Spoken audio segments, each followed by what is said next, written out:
दोस्तों, कभी कभी इंसान पूरी जिंदगी सिर्फ एक चीज के लिए तरसता है और वो चीज होती है अपनापन। एक ऐसा घर जहाँ कोई आपका इंतजार करे, एक ऐसा परिवार जहाँ आपकी गलतियों पर डांट भी पड़े लेकिन प्यार कभी न कम हो। लेकिन अगर किसी ऐसे इंसान को जिसने पूरी जिंदगी अकेलेपन में गुजारी हो, अचानक एक परिवार मिल जाए तो वह उस परिवार को बचाने के लिए किस हद तक जा सकता है। आज की कहानी भी ऐसी एक लड़की स्वर्णा की है। ऊपर से दिखने पर स्वर्णा एक साधारण सी बहू लगती है, शांत, मुस्कुराती हुई और अपने परिवार के साथ खुश रहने वाली। लेकिन उसके दिल में एक ऐसा अतीत दफन है जिसके बारे में उसके ससुराल में कोई नहीं जानता। तो आइए दोस्तों, आज हम माँ इंटी बंगारा मूवी को एक्सप्लेन करने वाले हैं। वीडियो अगर अच्छा लगे तो वीडियो को लाइक करके चैनल को सब्सक्राइब जरूर कीजिएगा ताकि आपको इसी तरह के लेटेस्ट और फ्रेश कंटेंट मिलते रहे। तो फिल्म की शुरुआत 90s के दृश्य को दिखाते हुए होती है, जहाँ पर कि हम एक बस में अनिरुद्ध उर्फ एनी और उसकी पत्नी स्वर्णा को देख पाते हैं। यहाँ हमें मालूम चलता है कि दोनों की शादी को लगभग 2 साल हो चुके हैं और शादी के बाद अनिरुद्ध पहली बार अपने घर वापस जा रहा है। इसके पीछे भी एक कारण है और वो कारण ये है कि दरअसल में अनिरुद्ध ने अपने परिवार वालों के खिलाफ ये शादी की थी। इसी वजह से परिवार वाले जो है वो उससे खफा हैं। लेकिन अब गांव में अनिरुद्ध की छोटी बहन की शादी है और अनिरुद्ध के लिए ये बहुत ही सही समय है अपने घर वालों से मिलने का। और लगे हाथ एनी अपनी वाइफ स्वर्णा को भी उनसे मिलवा देगा। स्वर्णा तो बहुत एक्साइटेड है क्योंकि वो हमेशा से अकेले ही रही है।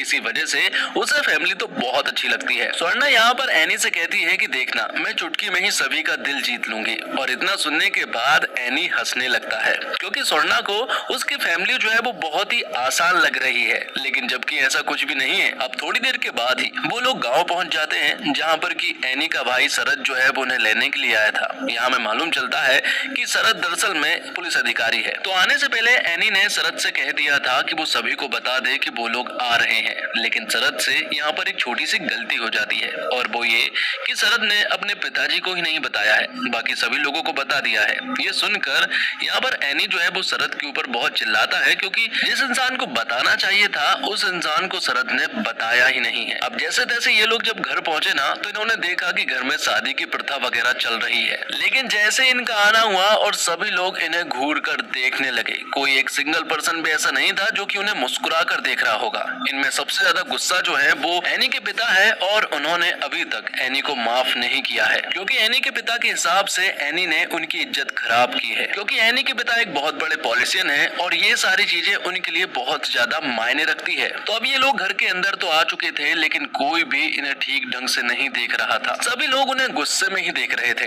ऐसा लग रहा था जैसे कोई अनजान शख्स जो है वो घर में घुस आया हो। तो घर में बाकी लोगों को तो मनाया जा सकता है, सभी का दिल पिघल सकता है, लेकिन एनी के पिता को पिघलाना और उन्हें मनाना बहुत बड़ी बात है। क्योंकि एनी के पिता तो फिलहाल एनी से बिल्कुल भी बात नहीं कर रहे हैं। ये बात तो स्वर्णा को भी समझ आ चुकी है घर में आने के बाद कि ये जंग जो है वो इतनी आसान नहीं होने वाली। क्योंकि जिस घर में उससे कोई ठीक ढंग से बात नहीं कर रहा है, आखिरकार उनका दिल जीतना कितना मुश्किल हो सकता है भला। तो एनी के पिता पॉलिटिक्स में है और एक बड़े पद पर है और हाल ही में इलेक्शन होने वाले हैं और उन्हें किसी ऐसे उम्मीदवार को चुनना है जो कि ईमानदार हो। और एक नाम बहुत मशहूर है जिसका नाम है मधुसूदन राव। सभी लोग चाहते हैं कि वही बने, लेकिन वो बहुत ही करप्ट आदमी है। लेकिन मधुसूदन राव के पास ताकत है, पैसा है, वो किसी भी इंसान को आराम से खरीद सकता है। और ये बात एनी के पिता को बहुत अच्छे से मालूम है। 2 हफ्तों के बाद ही सीएम आने वाले हैं और उन्हें उम्मीदवार की लिस्ट भी देनी है। इसी वजह से एनी के पिता के पास अभी बहुत काम है। अब अगले दिन स्वर्णा की क्लास स्टार्ट हो जाती है। सभी लोग स्वर्णा को घेर लेते हैं और उससे सवाल जवाब करने लगते हैं। वो उससे पूछ रहे थे कि आखिरकार वो कहाँ से आई है, उसकी कास्ट क्या है और उसके घर में कौन कौन है। लेकिन यहाँ स्वर्णा बताती है कि वो अनाथालय में पली बड़ी है, उसकी कास्ट क्या है ये तो नहीं पता है और उसके माता पिता भी कहाँ है ये भी नहीं पता है। लेकिन सवाल जवाब यही नहीं रुकते। घर वालों के तीखे सवाल जो है वो स्वर्णा को पूरी तरह से तोड़ कर रख देते हैं। उसे तो समझ ही नहीं आ रहा था कि आखिरकार इन सारे सवालों के जवाब कैसे देने हैं। उसे तो बिल्कुल ऐसा लग ही नहीं रहा था कि वो इस घर की बहू है। उसे तो ऐसा लग रहा था जैसे कि वो कोई आतंकी हो और उससे पूछताछ चल रही हो। सारे सवाल जवाब खत्म होने के बाद अब स्वर्णा जो है वो डायरेक्ट अनिरुद्ध के पास जाती है। अनिरुद्ध को वो बताती है कि ये घर जो है ना मुझे ठीक नहीं लग रहा है। यहाँ पर हर एक इंसान जो है वो मुझसे सवाल जवाब कर रहा है, कोई भी ये नहीं पूछ रहा है कि मुझे क्या पसंद है। तब एनी कहता है कि तुम ही बोल रही थी कि घर वालों को मैं चुटकी में इम्प्रेस कर लूंगी। अब कहा है तो तुम्हें करना भी पड़ेगा क्योंकि एनी तो हर सुबह ड्यूटी पर चला जाता है क्योंकि वो एक डॉक्टर है और अब स्वर्णा को अकेले ही इस घर में रहना था। तब एनी को ऐसा लगा कि अगर घर में रहना है तो कुछ ना कुछ तो करना ही पड़ेगा और अगर लोगों को इम्प्रेस करने की बात उसने कही है तो उसे फिर करना भी पड़ेगा। पड़ेगा। अब अगली सुबह होती है जहाँ पर कि स्वर्णा जो है वो लेट उठती है और जब वो उठी ना तो स्वर्णा ने देखा कि घर का हर एक इंसान जो है वो नहा धोकर तैयार हो गया है और अब सभी लोग यहाँ पूजा कर रहे हैं। स्वर्णा यहाँ पर आती है, वो भी सोचती है कि वो भी पूजा में शामिल हो जाए ताकि सभी लोगों को अच्छा लगे, लेकिन स्वर्णा को तो कुछ भी नहीं आता है। यहाँ पर जितने भी लोग थे वो सभी लोग स्वर्णा का बस चेहरा देख रहे थे कि आखिरकार ये लड़की क्या कर रही है। कुछ लड़कियां ऐसी भी थी जो कि स्वर्णा की मदद कर रही थी। इन सारी चीजों को देखते हुए घर की महिलाओं को ये बात तो समझ आ चुकी थी कि एनी को कुछ भी नहीं आता है। जिसके बाद कहानी में एंट्री होती है घर की छोटी बहू अनसुईया की, और अनसुईया स्वर्णा जैसी बिल्कुल भी नहीं है। उसे सारे काम आते हैं, पूजा पाठ में एक्सपर्ट है, खाना बनाने में एक्सपर्ट है और सभी लोगों का वो बहुत ही ज्यादा ख्याल रखती है। मतलब कि स्वर्णा समझ जाती है कि अगर कोई कंपटीशन में है तो वो है अनसुईया। अगर अनसुईया की तरह अगर स्वर्णा भी काम करने लगे तो वो सभी को इम्प्रेस कर पाएगी। तो स्वर्णा यहाँ पर काम करने की कोशिश तो करती है, सभी लोगों को इम्प्रेस करने की कोशिश भी करती है, लेकिन आज से पहले स्वर्णा ने ये सारे काम कभी किए ही नहीं थे। इसी वजह से उसे बहुत मुश्किल हो रही थी। स्वर्णा को सिर्फ 2 लोगों का खाना बनाना आता है, लेकिन इस घर में शादी का माहौल है और यहाँ बहुत सारे लोग भी है। इसी वजह से बहुत सारे लोगों का खाना बनता है, लेकिन स्वर्णा को इतने सारे लोगों का खाना बनाना ही नहीं आता है। स्वर्णा बहुत परेशान हो जाती है। उसे समझ आ चुका था कि अनसुईया जो काम कर रही है ना वो बेस्ट है और उसके आगे कोई भी नहीं जा सकता है, लेकिन स्वर्णा इतने जल्दी हार मानने वालों में से भी नहीं है। वो तुरंत ही अपनी दोस्त किरण को कॉल लगाती है और उससे कहती है कि मुझे तेरी मदद चाहिए और जितना जल्दी हो सके तुझे इस गांव में आना पड़ेगा। यहाँ किरण ने शुरुआत में तो बहुत मना किया था, लेकिन जब स्वर्णा ने किरण को इमोशनल ब्लैकमेल करना स्टार्ट किया ना तो किरण भी पिघल जाती है और अब किरण जो है वो स्वर्णा के गांव आ जाती है। किरण की बात करें तो किरण जो है वो खाना बनाने में बहुत एक्सपर्ट है। वो कितने भी लोगों का खाना बना सकती है और खाना जो है वो बहुत ही स्वादिष्ट बनता है। अब किरण गांव तो आ चुकी थी, लेकिन स्वर्णा उसे अपने घर नहीं ले जा सकती थी, इसलिए किरण जो है वो एक लॉज में ठहरती है। स्वर्णा किरण को समझाती है कि ये जंग जो है वो हमारे लिए बहुत ही जरूरी है। अगर एक बार खाना खिलाकर सभी को इम्प्रेस कर दिया तो घर में सब कुछ ठीक हो जाएगा। जिसके बाद हम करुणा नाम के एक आदमी को देख पाते हैं। करुणा जो है वो एक बहुत ही बड़ा गैंगस्टर था और अब फिलहाल तो वो जेल में है, लेकिन जेल में भी उसने एक ऐसी इमेज बनाकर रखी है कि जेल में भी हर एक इंसान जो है वो उससे बहुत डरता है। हाल ही में उसके पास एक आदमी आया है और वो करुणा को बताता है कि हाल ही में गांव में एक औरत आई है और वो औरत बिल्कुल झांसी की तरह लग रही है, मुझे उसके ऊपर पूरा डाउट है। तो यहाँ करुणा कहता है एक काम करो, उस लड़की को खत्म कर दो। अगर उस लड़की को खत्म कर दिया ना तो ये समझ जाना कि वो झांसी नहीं थी, लेकिन अगर नहीं कर पाए तो समझ जाना वो झांसी है। जिसके बाद हम देखते हैं कि किरण और स्वर्णा जो है वो मार्केट जाती हैं। वहां जाकर उन्हें बहुत सारे मसाले खरीदने थे, तभी जाकर खाना जो है वो स्वादिष्ट बनेगा। जब वो लोग यहाँ पर शॉपिंग कर रहे थे ना तभी अचानक से स्वर्णा नोटिस करती है कि उनका कोई पीछा कर रहा है। स्वर्णा ने ये सारी चीजें नोटिस कर ली थी। वो तुरंत ही उस आदमी के पास जाती है और वो उससे कहती है कि अगर मेरा पीछा करने की कोशिश की ना तो वो उसे जान से मार देगी। जबकि वो आदमी यहाँ स्वर्णा से पूछ रहा था कि क्या तुम झांसी हो, लेकिन स्वर्णा ने उस आदमी को बहुत ही गंदी तरीके से धमकी दी थी। इसी वजह से वो आदमी डर कर यहाँ से भाग जाता है। जिसके बाद स्वर्णा का अगले ही दिन से मिशन इम्प्रेस स्टार्ट हो जाता है। उसे अपने घर के हर एक इंसान को इम्प्रेस करना था और अब अगली सुबह जब हुई ना तो उसने ढेर सारा खाना जो है वो टेबल पर रख दिया था। ये सारा खाना देखकर सभी लोग हैरान रह चुके थे। घर के बहुत सारे लोग तो अभी उठे भी नहीं थे, उससे पहले ही ये खाना बनकर तैयार हो गया था। घर में सभी लोगों को ऐसा लग रहा था कि ये खाना जो है वो अनसुईया ने बनाया होगा, लेकिन जब लोगों को मालूम चला कि ये खाना जो है वो अनसुईया ने नहीं बल्कि स्वर्णा ने बनाया है तो सभी लोग हैरान रह चुके थे, क्योंकि खाना बहुत सारा था और तो और वो बहुत ही ज्यादा स्वादिष्ट भी था। ये सारा खाना देखकर यहाँ अनसुईया भी हैरान रह चुकी थी, लेकिन ये खाना स्वर्णा ने भी नहीं बनाया है। ये खाना जो है वो किरण ने बनाया है। किरण जिस लॉज में रहती है ना उसी लॉज में रहकर उसने ये खाना बनाया है और फिर लॉज से ही ये खाना जो है वो स्वर्णा के घर पहुंचाया गया है बिल्कुल सुबह सुबह। और घर वालों को स्वर्णा ने बताया है कि वो सुबह 3 बजे की उठी है और तब से ही काम कर रही है। ये सारी बातें सुनने के बाद घर वाले जो है वो थोड़े थोड़े स्वर्णा से इम्प्रेस होने लगे थे। आगे हम देखते हैं कि स्वर्णा की पूरी फैमिली जो है वो मंदिर जाती है। अनसुईया जो है वो घर पर थी और वो आज शायद खाना बनाने वाली है। सभी लोग मंदिर गए हुए थे, लेकिन यहीं पर स्वर्णा ने नोटिस किया कि उसका कोई पीछा कर रहा है और जल्दी स्वर्णा को मालूम चल जाता है कि सिर्फ एक दो नहीं बहुत सारे लोग हैं जो कि उसकी फैमिली का पीछा कर रहे हैं और अब उसकी फैमिली भी खतरे में आ सकती है। इसलिए वो जल्दी से लोगों का ध्यान भटकाती है और फिर तुरंत ही अपनी पूरी फैमिली को लेकर यहाँ से जाने आने लगती है, लेकिन वो गुंडे भी अब इनका पीछा करने लगे थे और अब कार जो है वो यहाँ पर स्वर्णा ही चला रही थी और स्वर्णा को बहुत अच्छे से मालूम है कि इन सारी सिचुएशन को हैंडल कैसे करना है। यहाँ बहुत सारे गुंडे होने के बावजूद यहाँ पर स्वर्णा जो है वो डरी नहीं, बल्कि उन लोगों का डटकर सामना किया। तो इस फाइट में स्वर्णा ने अपनी फैमिली को भी बचाया और उन गुंडों को मजा भी चखाया। दूसरी तरफ हम देखते हैं कि अनसुईया जो है वो घर पर थी। उसने देखा कि स्वर्णा ने बहुत सारा खाना बनाया था और अब सभी लोग उससे इम्प्रेस होने लगे हैं। इसी वजह से अनसुईया भी अब ढेर सारा खाना बनाती है ताकि फिर से सभी लोग उससे इम्प्रेस हो जाए। लेकिन जब सभी लोग घर पहुंचे ना, तो अब बात जो है वो सिर्फ और सिर्फ स्वर्णा की हो रही थी, ना कि अनसुईया की खाने की। अनसुईया को बताया गया कि आज स्वर्णा ने पूरी फैमिली की जान बचाई है, अगर आज वो नहीं होती तो शायद फैमिली में आज कोई भी नहीं बच पाता। ये सारी बातें हो जाने के बाद अब ये बात घर के मर्दों को मालूम चलती है और जब ये बात अनिरुद्ध के पिता को मालूम चली ना, तो उन्हें ऐसा लगा कि ये सारे काम जो है वो मधुसूदन राव करवा रहा है, क्योंकि हम उसे टिकट नहीं दे रहे हैं। तो अनिरुद्ध के पिता कहते हैं कि इन सारे मामलों को वो संभालेगा, लेकिन स्वर्णा के दिमाग में कुछ और ही चल रहा था। उसे पता है कि ये काम कौन करवा रहा है। अब अगली सुबह 4-5 बजे के आसपास किरण जो है वो स्वर्णा को खाना देने के लिए आती है। हर रोज यहाँ पर किरण जो है वो यही काम कर रही थी। खाना देकर वो चुपचाप यहाँ से चली जाती है, लेकिन इस बार कुछ अलग हुआ था। स्वर्णा ने नोटिस किया कि घर के बाहर कुछ आवाजें आ रही है। उसे महसूस हो गया था कि ये वही लोग हैं जो कि उसे खत्म करना चाहते हैं। स्वर्णा ने सोचा कि अगर ये लोग अंदर आ गए ना तो मामला बहुत बिगड़ सकता है, इसलिए स्वर्णा बाहर ही जाती है और इन लोगों को बाहर ही संभालती है। यहाँ वो बहुत सारे थे, लेकिन अकेली स्वर्णा ने इन सभी लोगों को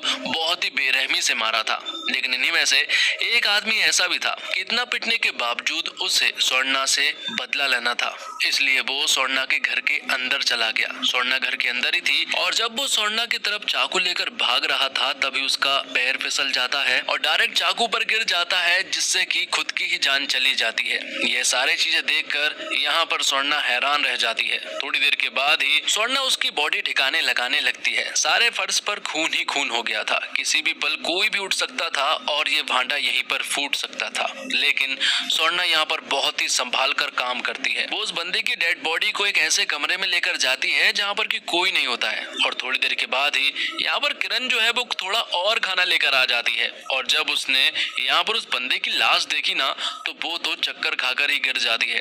और अब यहाँ पर स्वर्णा उसे समझाने की काफी कोशिश करती है कि ये बंदा जो है वो अपने आप ही मारा गया है, उसने कुछ भी नहीं किया है। आखिरकार किरण को यहाँ स्वर्णा की बात माननी पड़ती है। स्वर्णा उसे ये भी कहती है कि अगर हमने इसकी डेड बॉडी को ठिकाने नहीं लगाया ना तो हम दोनों जेल जा सकते हैं। तब उन दोनों ने उसकी बॉडी को ठिकाने लगाया, लेकिन अब स्वर्णा यहाँ पर किरण से बताती है कि ये सारी चीजें प्रॉब्लम नहीं है, प्रॉब्लम तो उसका पास्ट है जो कि जल्द ही सामने आने वाला है। और अब स्वर्णा यहाँ पर अपनी फ्लैशबैक की कहानी सुनाती है। स्वर्णा बताती है कि जब वो बचपन में अनाथालय में थी तो वहाँ उसकी एक दोस्त थी जिसका नाम प्रिया है। दोनों बिल्कुल बहनों की तरह रहा करती थी, लेकिन उस अनाथालय का जो वार्डन था ना उसकी गंदी नजर प्रिया के ऊपर थी। और फिर एक दिन प्रिया को लेने के लिए कुछ फैमिली वाले आ गए तो प्रिया यहाँ से चली गई और अब उस वार्डन की गंदी नजर जो थी वो मेरे ऊपर थी। तब मैंने भी हॉस्टल छोड़ दिया। इसी तरह से समय बीता और अब वो इधर उधर काम करने लगी, पढ़ाई करने लगी, लेकिन सारी चीजें ठीक नहीं हो पा रही थी क्योंकि जहाँ भी वो जा रही थी वहाँ के आदमी जो है वो उसका फायदा उठाना चाहते थे। वो जिस लॉज में रहा करती थी वहाँ भी कुछ ऐसा हुआ।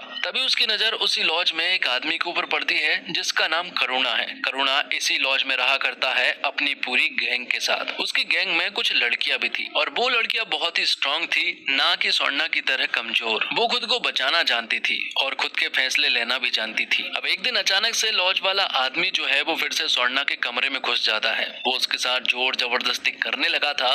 तब यहाँ पर स्वर्णा ने उसकी जान ले ली। तो अब स्वर्णा का जेल जाना तो एकदम तय था। तभी यहाँ पर करुणा आता है और करुणा उससे कहता है कि अगर तुम हमारी गैंग में शामिल हो जाओ तो तुम्हें ये सारी चीजें नहीं करनी पड़ेगी। स्वर्णा को तो स्ट्रॉन्ग बनना ही था और उसने अपना नाम झांसी बताया था। जब वो उनके संगठन में शामिल हुई तो यहाँ स्वर्णा को मालूम चला कि उनका एक उग्रवादी संगठन है जो कि ज्यादातर समय जो है वो जंगल में ही बिताते हैं और इस संगठन का काम है अच्छे लोगों लोगों से पैसे लेकर बुरे लोगों को मारना। अब जैसे जैसे समय बीता स्वर्णा ने कुछ चीजें नोटिस की कि अब तक तो हम सही काम करते आ रहे थे, लेकिन करुणा की अब नीयत जो है वो बदलने लगी है। अब वो बुरे लोगों से पैसा लेकर अच्छे लोगों को मारने लगा था। और तो और करुणा अब अपने लोगों के बारे में भी नहीं सोचता, वो किसी को भी बलिदान कर देता कोई भी छोटे से काम में। ये सारी चीजें अब यहाँ पर स्वर्णा को बिल्कुल भी अच्छी नहीं लगी। उसने सोचा कि अब तो वो किसी भी हालत में करुणा को फंसवा कर रहेगी, तब जाकर ही उसके साथी लोग जो है वो बच पाएंगे। तो जब करुणा एक डील करने के लिए गया ना, तो स्वर्णा ने ये बात जो है वो पुलिस वालों को बता दी। पुलिस वालों को जब ये बात मालूम चली तो उन्होंने करुणा को अरेस्ट कर लिया और करुणा को 10 साल की जेल हो गई। जिसके बाद यहाँ स्वर्णा ने अपनी नई जिंदगी स्टार्ट की। इसके बाद से ही स्वर्णा ने अपने झांसी नाम के कैरेक्टर को पूरी तरह से मिटा दिया और अब वो पूरी तरह से स्वर्णा बन चुकी थी। तब उसे अनिरुद्ध मिला, उससे प्यार हुआ और अब वो उसी के साथ बिल्कुल क्लीन होकर रहने लगी थी। जो जिंदगी स्वर्णा को हमेशा से जीनी थी, आज वही जिंदगी स्वर्णा जो है वो आराम से जी पा रही थी। लेकिन अब प्रेजेंट के सीन में स्वर्णा को महसूस हो गया था कि कुछ ना कुछ तो बुरा होने वाला है। जिसके बाद हम देखते हैं करुणा को, जो कि जेल में था। जेल में ही वो एक आदमी को मारता है और अब जब सभी लोग एक जगह पर इकट्ठे हो जाते हैं ना, तब करुणा गैस सिलेंडर को ब्लास्ट करके यहाँ 19 लोगों को मार देता है और यहाँ से फरार हो जाता है। लेकिन वहाँ वो ये दिखाता है कि उस ब्लास्ट में करुणा भी मारा गया है और इसी चीज का फायदा उठाकर अब वो उस जेल से भाग निकलता है। दूसरी तरफ हम देखते हैं स्वर्णा और उसकी फैमिली को, जो कि शादियों की तैयारियों में लगे हुए थे। स्वर्णा की जिंदगी बहुत ही अच्छी हो चुकी थी क्योंकि यही लाइफ जो है वो जीना चाहती थी, इसी वजह से वो बहुत खुश थी। और फिर एक दिन स्वर्णा नोटिस करती है कि गांव में ही एक ऑटो वाला जो है वो कुछ अनाउंसमेंट कर रहा है और वो आवाज किसी और की नहीं बल्कि करुणा की है, जो कि इनडायरेक्टली स्वर्णा को अपने पास बुला रहा है। स्वर्णा को भी ये बात समझ आ चुकी थी। जैसे ही उसने आवाज सुनी ना, तो वो तुरंत ही उस ऑटो के पीछे जाने लगती है। तभी अचानक से कुछ लोग जो है वो स्वर्णा के ऊपर हमला कर देते हैं, लेकिन स्वर्णा तो पहले से ही तैयार थी। वो लोगों को बहुत ही बेरहमी से मारने लगती है क्योंकि उसे पता है कि इन सब के पीछे करुणा का ही हाथ है और अब वो करुणा से किसी भी हालत में मुलाकात करना चाहती है। जिसके बाद हम देखते हैं कि करुणा जो है वो यहाँ स्वर्णा का इंतजार कर रहा था और वो उससे कहता है कि इतने सालों के बाद तुम्हें देखकर मुझे बहुत खुशी हुई है। लेकिन स्वर्णा यहाँ पर उसे बताती है कि मैंने एक नई जिंदगी स्टार्ट की है और मैं बिल्कुल नहीं चाहती हूँ कि इसकी वजह से मेरी पूरी फैमिली पर असर पड़े, इसलिए तुम्हें यहाँ से चले जाना चाहिए। लेकिन यहाँ करुणा कहता है कि तुम्हारी वजह से ही मैं जेल गया था और तुम्हें तो शायद ये भी नहीं पता कि मैं तो तुम्हें पसंद भी करता था और आज शायद तुमने एक नई जिंदगी स्टार्ट कर दी है। करुणा बताती है कि उसका हस्बैंड है, उसकी पूरी फैमिली है जिनसे वो बहुत ज्यादा प्यार करती है, पर करुणा कहता है कि मुझे इन सारी चीजों से कोई फर्क नहीं पड़ता, मैं तुमसे प्यार करता था और तुम्हें भी मेरा ही होना था। स्वर्णा कहती है कि समय बदल चुका है, वो भी पूरी तरह से बदल चुकी है और तुम्हें यहाँ से चुपचाप चले जाना चाहिए और उसकी फैमिली के ऊपर कोई भी आंच नहीं आनी चाहिए। अब स्वर्णा के दिमाग में यही सारी बातें चलने लगी थी। उसे ऐसा लगता है कि कहीं ना कहीं ये सारी बातें जो है वो अनिरुद्ध को पता होनी चाहिए क्योंकि वो उससे प्यार करती है और उससे वो कुछ छिपाती भी नहीं है। इसी वजह से वो उसे बताने का ट्राई तो करती है लेकिन वो उसे बता नहीं पाती है। अब शाम होते ही जब करुणा ने ढेर सारी शराब पी ली थी ना, तब करुणा को नोटिस होता है कि झांसी ने उसके साथ बहुत बुरा किया था, इसका बदला तो उसे लेना ही चाहिए। इतनी आसानी से वो किसी भी इंसान को नहीं छोड़ता, तो जिस इंसान ने उसे धोखा दिया है वो उस इंसान को कैसे छोड़ सकता है भला। दूसरी तरफ हम देखते हैं कि अनिरुद्ध के घर का माहौल जो है वो धीरे धीरे ठीक होने लगा था। मतलब कि अनिरुद्ध के पिता भी अब धीरे धीरे अनिरुद्ध से बात करने लगे थे, उनके बीच में जो भी गिले शिकवे थे वो भूलने लगे थे और अब सब कुछ नॉर्मल होने लगा था। लेकिन आज ही चीफ मिनिस्टर आने वाले हैं और अनिरुद्ध के पिता ही सारी सिक्योरिटी को संभाल रहे हैं और जो मधुसूदन राव थे ना, जो कि बहुत ताकतवर थे, उनके लिकर स्कैम की फाइल जो है वो अनिरुद्ध के पिता के पास आ चुकी है। इसी वजह से ये फाइल जो है वो आज सीएम सर को देने वाले थे। तभी यहाँ पर स्वर्णा नोटिस करती है कि उनके घर के बाहर एक साइन लगा हुआ है। ये साइन दरअसल में वो लोग तब बनाया करते थे जब वो किसी घर पर हमला किया करते थे। ये साइन देखकर यहाँ स्वर्णा को समझ आ जाता है कि उनके घर के लोग जो है वो खतरे में हैं। उसे शुरुआत में ऐसा लगा कि शरद खतरे में है, फिर ऐसा लगा कि एनी खतरे में है और अब उसे फाइनल हो गया था कि दरअसल में खतरा जो है वो अनिरुद्ध के पिता मतलब कि उसके ससुर जी के ऊपर है। तब यहाँ स्वर्णा जो है वो तुरंत उस जगह पर पहुंच जाती है और अब यहाँ मालूम मालूम चलता है कि ये लोग यहाँ सीएम और तो और अनिरुद्ध के पिता को मारने का प्लान कर रहे हैं। ये बात जैसे ही स्वर्णा को मालूम चली ना, तो वो चलती बस में इन लोगों को बहुत ही बेरहमी से पीटती है। अब यहाँ हमें मालूम चलता है कि मधुसूदन राव ने ये काम दरअसल में करुणा को सौंपा था और करुणा के लोग जो है वो फेल हो चुके थे, क्योंकि मधुसूदन राव को लिखकर स्कैम की फाइल चाहिए थी। तो मधुसूदन राव को तो अब टिकट नहीं मिल पाएगी, लेकिन करुणा ने सोचा कि अब बात बिगड़ चुकी है। इसी वजह से करुणा जो है वो डायरेक्ट अनिरुद्ध के घर घुस जाता है, जहाँ पर कि वो अनिरुद्ध के पिता से मिलता है और उन्हें बताता है कि वो स्वर्णा का भाई है। जिसके बाद वो यहीं पर सभी लोगों से मिलने लगता है और जब उसकी मुलाकात स्वर्णा से होती है तो स्वर्णा यहाँ पर करुणा को देखकर हैरान रह चुकी थी। उसे समझ आ गया था कि करुणा जो है वो यहाँ पर काम बिगाड़ने आया है। वो सभी के सामने स्वर्णा को झांसी कहकर पुकार रहा था और जोर जोर से बात कर रहा था, जबकि स्वर्णा उसे समझाने की कोशिश कर रही थी कि ऐसा मत करो। तब करुणा यहाँ पर स्वर्णा को कुछ कंडीशन देता है। वो कहता है कि अगर तुम चाह रही हो कि मैं तुम्हारे घर वालों को तुम्हारे झांसी वाले कैरेक्टर के बारे में कुछ भी ना बताऊं, तो तुम्हें मेरे साथ चलना होगा। आज रात तुम्हें बैग पैक करना होगा और रात के रात तुम्हें मेरे साथ निकलना होगा। आज का ही समय है तुम्हारे पास सोचने के लिए, सोच समझ कर ये फैसला लेना। स्वर्णा को समझ नहीं आ रहा था कि आखिरकार क्या करना चाहिए, तो उसने सबसे पहले ये सारी बातें जो है वो अपने हस्बैंड एनी को बताई। उसे जब ये सारी बातें बताई ना, तो एनी कहता है कि तुमने मुझे आज हर्ट किया है, मुझे बहुत दुख हुआ है, लेकिन फिलहाल हमारी फैमिली के ऊपर खतरा है, उन्हें हमें संभालना होगा। अनिरुद्ध ने अपने छोटे भाई शरद को यहाँ पर करुणा के बारे में बता दिया है कि वो एक गैंगस्टर है जो कि जेल से भागा है। तब जाकर शरद जो है वो उसे अरेस्ट करने के लिए पहुंच जाता है, लेकिन करुणा को इतने आसानी से अरेस्ट करना कोई आम बात नहीं है। दूसरी तरफ हम देखते हैं कि अब यहाँ पर स्वर्णा ने अपनी पूरी सच्चाई जो है वो सभी के सामने बता दी थी। वो नहीं चाह रही है कि वो किसी का भी भरोसा तोड़े।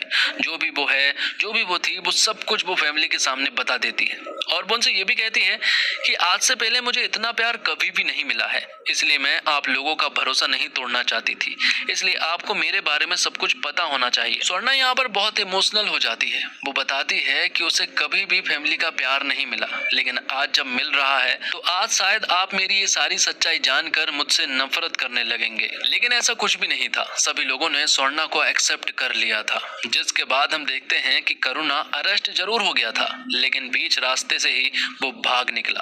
अब ये सारी बातें स्वर्णा तक भी पहुंच चुकी थी और अब करुणा जो है वो किसी भी हालत में इन सारी चीजों का बदला लेना चाहता है। वो स्वर्णा के घर पहुंच जाता है और स्वर्णा के घर की लाइट बंद कर देता है और अब उसके पास बहुत सारे गुंडे थे और ये सारे गुंडे स्वर्णा के घर पर हमला करने वाले थे। स्वर्णा के घर के अंदर बहुत सारे लोग हैं जिनकी जान अब खतरे में थी। तब स्वर्णा सारे बच्चे और औरतों को एक कमरे में बंद कर देती है, सारे खिड़की दरवाजे बंद कर देती है, लेकिन जो मेन डोर है ना उसे खोल कर रखती है और सारे मर्द जो है वो तैयार थे इन लोगों से फाइट करने के लिए।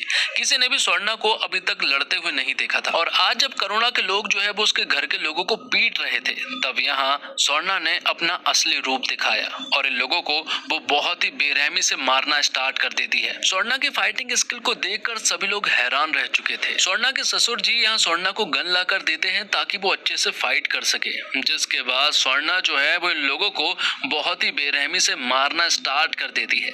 हालांकि करुणा के लोग बहुत सारे थे, लेकिन धीरे धीरे स्वर्णा ने ऑलमोस्ट सभी लोगों को खत्म कर दिया था। आखिर में शरद को गोली लग जाती है और कुछ लोग घायल हो चुके थे। तब स्वर्णा ने सोचा कि सभी लोगों को पीछे वाले गेट से बाहर निकालना होगा, तभी वो इस लड़ाई को ठीक ढंग से लड़ पाएगी। तब वो ऐसा ही करती है और फिर आखिर में यहाँ पर स्वर्णा ने सभी लोगों को मार दिया था।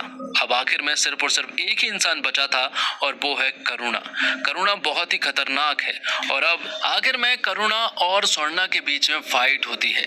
करुणा ने ही स्वर्णा को ट्रेनिंग दी थी और उसे लड़ना सिखाया था, लेकिन आज उन दोनों के बीच में ही फाइट होती है। यहाँ पर करुणा कहता है कि तुझे जिंदा रहने की कोई जरूरत नहीं है, तेरी कहानी मैं आज यहीं पर खत्म कर दूंगा। लेकिन यहाँ स्वर्णा कहती है कि अगर आज मैं मारी भी गई ना तो सभी लोग बहुत रोएंगे और मुझे बहुत मिस करेंगे, लेकिन अगर आज तू मारा जाता है ना तो लोग सेलिब्रेट करेंगे, बहुत खुश होंगे कि तू मारा गया। और यही अंतर है हम दोनों के बीच में, इसी वजह से मैंने तुझे पकड़वाया था। अब उनके बीच में जबरदस्त फाइट होती है। आखिर में स्वर्णा ने करुणा के गले पर चाकू लगा दिया था, तो वहीं करुणा ने भी यहाँ स्वर्णा के पेट में बंदूक अड़ा दी थी। और फिर आखिर में स्वर्णा ने करुणा के गले पर वार किया, तो यहाँ पर करुणा ने भी स्वर्णा के पेट में बंदूक चला दी, जिससे कि दोनों ही घायल हो गए थे। लेकिन आखिर में जान सिर्फ करुणा की गई। तो स्वर्णा घायल जरूर हुई थी, लेकिन वो बिल्कुल ठीक हो चुकी थी और अब वो पूरी फैमिली के साथ रहने लगती है।